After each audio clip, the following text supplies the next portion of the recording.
кеңесті ашты деп жариялаймын.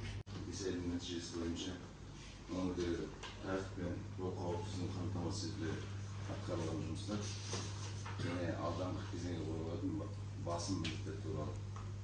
Синтетикалық есірткінің қолжетімділігі жастар арасында нашақорлықтың өсуі, халыққа нашақорлықтың қауіп салдарын кеңінен түсіндіру, есірткі өндірумен, сатумен және таратумен белсенді күресу, интернет алаяқтыққа қарсы күрес бағыты